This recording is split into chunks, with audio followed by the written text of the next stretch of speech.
तो सज्जनों, बंदों राम लखन वैदेही और जे तुलसी के परम स्नेही, यानी परम स्नेही कौन है हमारे? प्रभु श्री रामचंद्र जी महाराज। और उनकी जो शरणागति है, जब हम उनकी चरण शरण ग्रहण कर लेते हैं तब हमारा जीवन धन्य होता है। किसकी शरण में जाना चाहिए?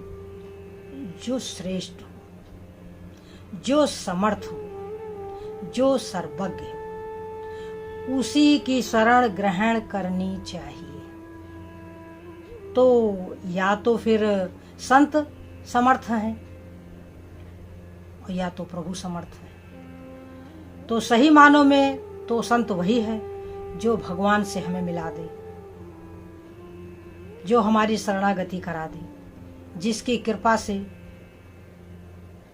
जिनके शब्दों से, जिनके भाव से हमारा कल्याण हो जाए, हम कल्याण के पथ पर चल पड़े। यानी कल्याण मार्ग कौन सा है? वो है धर्म का मार्ग, वो धर्म का मार्ग है। और जब हम धर्म के मार्ग पर चलने का प्रयास करते हैं तो वही क्षण हमारा सौभाग्यशाली हो जाता है।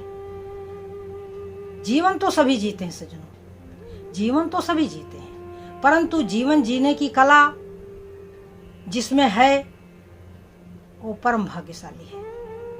यानी जिसने प्रभु की शरण में, जो प्रभु की शरण में चला गया है। कैसे गया है? मन ही मन, मन ही मन। जब हमसे कोई गलती हो जाती है अनजाने में, तब हम कितना सोचते हैं, कितना विचारते हैं, कितने दुखी होते हैं कि अब हमसे ये गलती हो गई है, अब हम इसके लिए क्या करें। तो सज्जनों, जो प्रायश्चित है, जो हमारे मन का भाव है कि हे प्रभु, हे प्रभु, हे प्रभु, हे प्रभु, तो ये जो हे प्रभु, हे प्रभु, हे नाथ वाला जो भीतर से भाव है, तो नाथ तो भीतर है, नारायण तो भीतर है।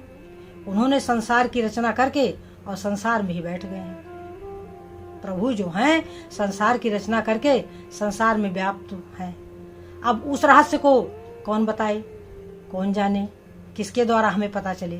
तो चलो सज्जनों, देखते हैं कि मानस में शरणागति कैसे ली है भक्तों ने। क्योंकि जो भक्त और भगवान का जो चरित्र है वही भागवत है। जो भक्त का और भगवान का चरित्र है वही मुख्य रूप से भागवत है।